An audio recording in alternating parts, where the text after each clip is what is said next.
always be closing. Always be closing. That's the line. AIDA. That's the line. ABC, always be closing. There's not a sales organization in the United States, in North America, that doesn't know ABC. You've heard it before. That's the classic line. I'm going to be reacting to Glenngary Glenn Ross, Alec Baldwin's monologue, the most popular, well-known classic sales scenes from Hollywood of all time. You go to Wall Street, you go to any real estate office, all the old dogs, all the top producers, they've all seen this scene. They know every line, and you need to know them too. I'm Nick McLean. I've sold over $1 billion in real estate sales. I'm gonna watch this scene and make comments and react based on my experience working in boiler rooms, running sales teams, selling real estate. All right, let's check it out. I'm so excited. This is the greatest sales scene of all time. It's rainy. Yep. Nobody's excited to go to the sales office today. A woman in White Plains on the hook. 5 units, Mountain View. What happened? She has to check with a lawyer. It's classic. Has someone on the hook. Has to check with somebody. A lawyer? What did I do? I don't know. Shelly. Huh? Who's the guy? Couldn't tell you. I don't like the whole thing, because all I need is a lead. They won't give out. All he needs. Rich get richer. That's the law of the land. Who belongs to the BM? So here he comes. You know, so this happens a lot in sales. So you run a sales team and you bring in the big dogs. You bring in the sales guru to motivate the crew. So here it is. It's Alec Baldwin coming in. He's going to reinvigorate. He's going to get some energy into this crew. But how he goes about it, I don't know if it's motivational. You tell me. So who is that?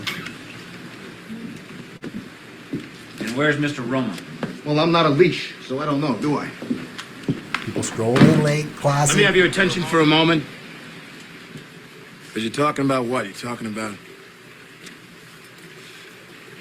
Bitching about that sale you shot. Some son of a bitch don't want to buy land. Somebody don't want what you're selling. Some broad you're trying to screw, so forth. Let's talk about something important. Are they all here? All but one. Well, I'm going anyway. Let's talk. All but one. There's always someone late, but you know what? You start on time, you end on time as a sales manager. So he's coming in hot. You can already tell. I'm getting goosebumps just watching this thing because I know the tension that they're creating here. Talk about something important. Put that coffee down.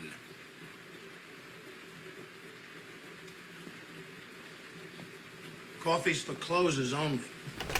That's the line that everyone says. Coffee's for closers, but they always forget the part where Alex says, put the coffee down. Coffee's for closers. See, you know, if you're gonna get the coffee, you gotta be closing. You think I'm you? I am not with you. I'm here from downtown. I'm here from Mitch and Murray. And I'm here on a mission of mercy.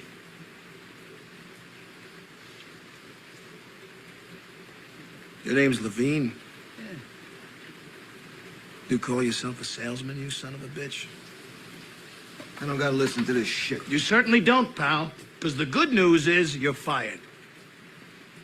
The bad news is you've got just 1 week to regain your job, starting with tonight. Starting with tonight's sit. Oh, have I got your attention now?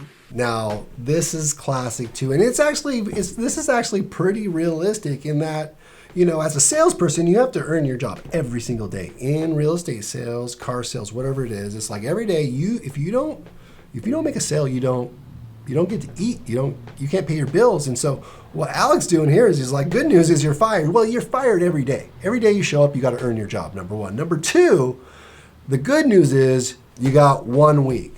And in sales, this is pretty typical. You're going to have these like sprints or these sales contests, artificial deadlines that are going to create some urgency within the team. And good salespeople do this to themselves already. They have goals, and then within the yearly goal, they break it up into monthly, weekly, daily goals, and they have to hit them. Otherwise, they're going to lose track.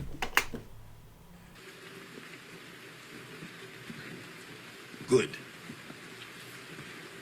Because we're adding a little something to this month's sales contest. See, sales As you all contest. know, first prize is a Cadillac Eldorado. Anybody want to see second prize?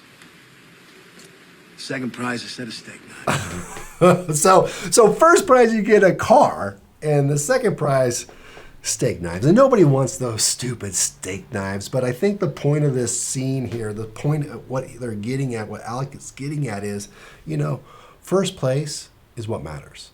Right? You can do everything right. The lead can come onto the lot. You can get the lead online. But if you don't close it, you don't make the sale, you really, second prize is really nothing.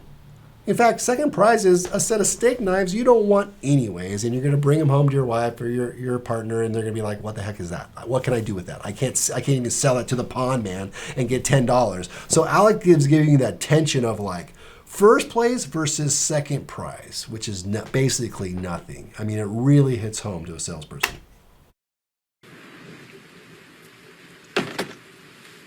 Third prize is you're fired. Ha! It's okay.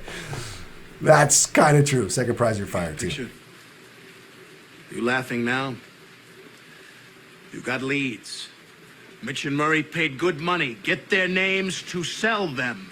You can't close the leads you're given. You can't close shit. You are shit. Hit the bricks, pal, and beat it, because you are going out. The leads are weak. The leads are weak. Leads are weak. You're weak.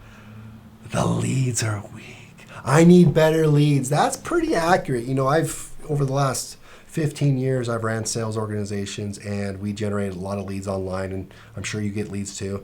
And you get people that they're not professional salespeople, and so they blame the leads. It's human nature to not blame yourself or your skills or your scripting or what you say on the phone or how you can influence or what you know, and just blame it on the lead. If I had better leads, easier leads, hotter leads, motivated leads, I would do better. And so Alec's saying, I'm a top producer. I don't care about the quality leads. I believe in myself and I can close. Why can't you close? If you can't close, then you're weak.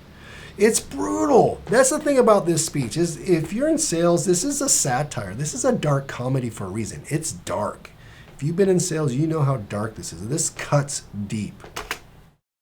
I've been in this business 15 years. What's your name? You! That's my name! You know why, mister? Because you drove a Hyundai to get here tonight. I drove an $80,000 BMW. That's my name. That's authority. He's establishing authority there in the room, straight to his face, based on material objects. And that's the thing about sales. It's the truth. This is true. The top producers, the top 20% make 80% of the money. But here's the thing. The top 20% of the top 20% make 80% of that money.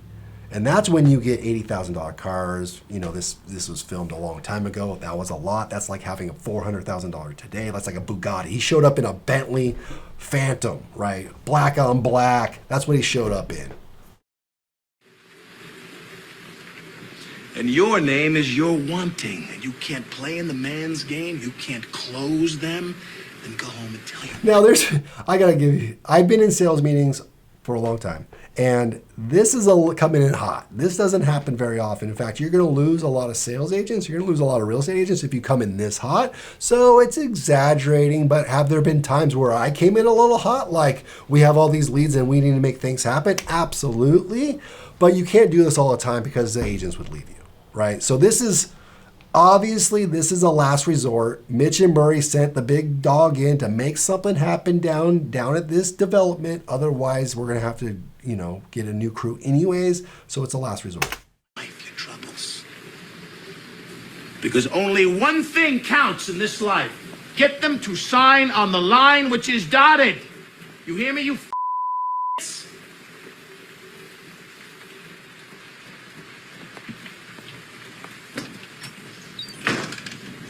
classic. A, B, C. A, always, B, C, closing. Always be closing. Always be closing. That's the line. AIDA. That's the line. ABC, always be closing. There's not a sales organization in the United States, in North America, that doesn't know ABC. You've heard it before. That's the classic line. And that's because in sales, we're commission. Most sales, you don't get your bonus. You don't make anything. Nothing happens unless you close. And so ABC, always be closing. A, attention, interest, decision, action. Attention. Do I have your attention? Interest. Are you interested? I know you are, because it's or walk. You close or you hit the bricks. Decision. Have you made your decision for Christ? An action. AIDA. Get out there. You got the prospects coming in. You think they came in to get out of the rain? A guy don't walk on the lot lest he wants to buy. They're sitting out. Yeah, so he's saying, they're not here to kick tires. They're not here just to explore, curious. They were just in the area. There's something there. Their behavior showing you that they want to buy. Now, what they say is completely different. That's just an objection. That's where you need to grab their attention, right? You need to get them interested in why they're there. And then you need to get them to make a decision. And then you need them to actually take action and move forward, because they might decide, yeah, I want a house. I want to buy this product. I want that software. I know I want it. I know I need it. I like what it is. But unless you can get them to take action, it doesn't matter. So AIDA is actually a framework that will work. That's realistic. I don't have that in my frameworks, but that's a framework that would work in sales. Out there waiting to give you their money. Are you going to take it? Are you man enough to take it?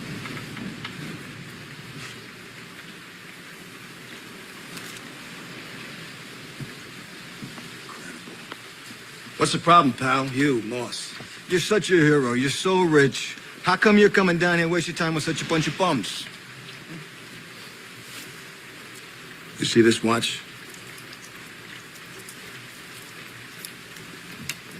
You see this watch? Yeah.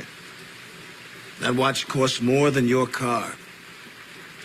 I made $970,000 last year. How much you make? That's a lot.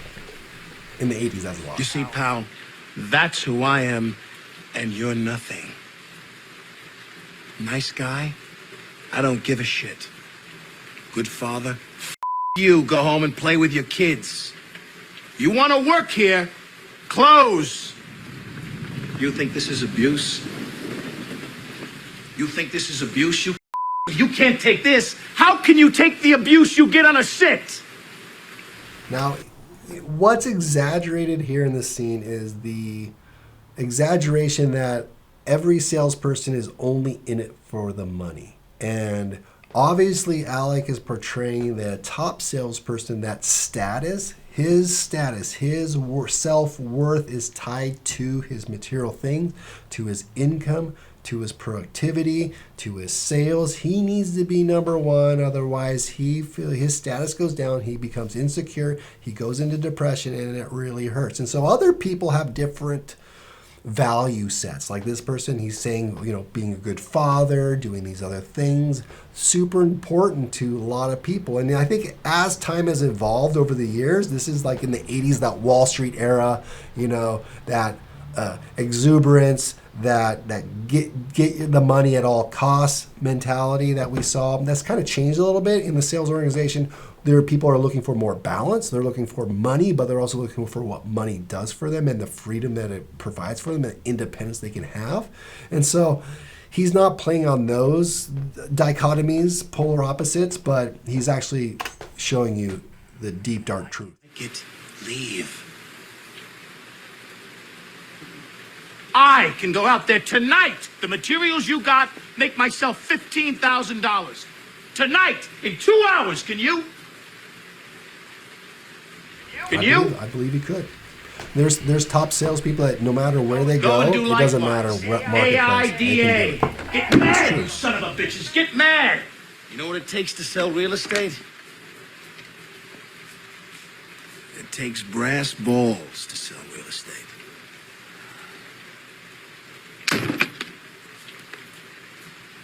go and do likewise, gents. The money's out there. You pick it up, it's yours. You don't, I got no sympathy for you. You want to go out on those sits tonight and close, it's yours. Not, you're going to be shining my shoes. And you know what you'll be saying? Bunch of losers sitting around in the bar. Oh, yeah, I used to be a salesman. It's a tough racket.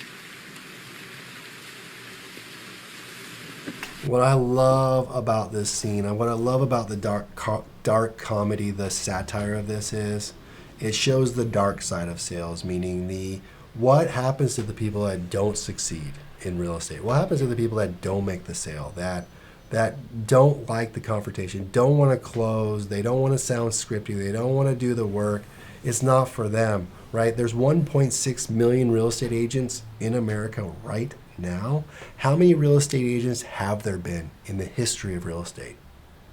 8 million, 10 million, 20 million, right? So we watch TV shows, we watch Millionaire Listing, we watch these other television shows that show the success of real estate. They show the $1 million homes, they show the $1 million cars, they show this wealth, they show how luxurious it is to be a real estate agent, but they don't show you the millions of agents that didn't make it. Right? And so he's saying they're going and they're going to complain about it and they weren't tough enough. Well, maybe. But I can tell you this, it's tough. It is tough, and it does take courage.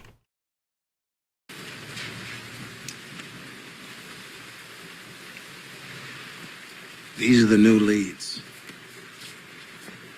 These are the Glenngary leads. And to you, they're gold. And you don't get them. Why? Because to give them to you is just throwing them away.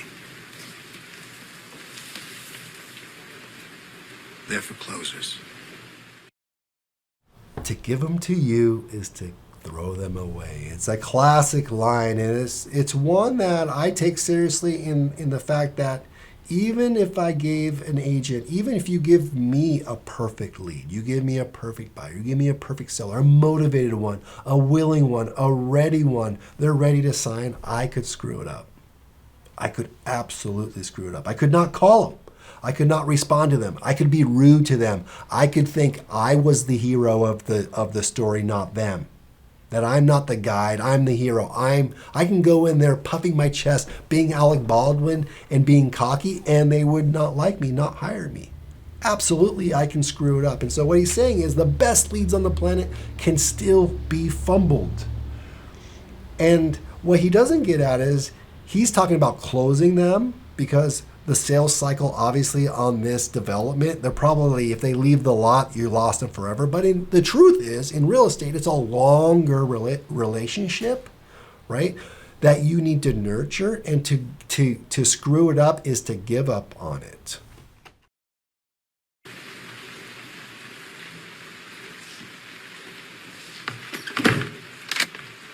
I wish you good luck, but you wouldn't know what to do with it if you got it.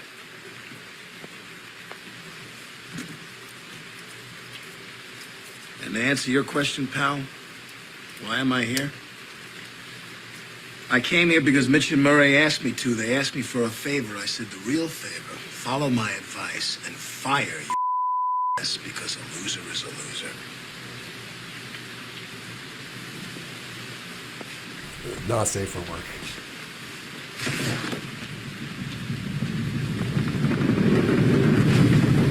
All right. There we go. It ends with the thunder, the rain pouring down. This is the ultimate in dark satire when it comes to sales. There's a lot of truth to it, but obviously there's some exaggeration, some motion picture Hollywood, tough guy, elitist, and the average guy that's just struggling to get by, right? And so Glenngary Glenn Ross, check it out. Watch the film. Show this to your team, to your agents, but with caution, because it's not motivational. I don't know if very many people have watched that and been motivated by it, but I can tell you that the one-liners in this one are fantastic that you will use in your organization as fun, right? But leave out the not safe for work parts.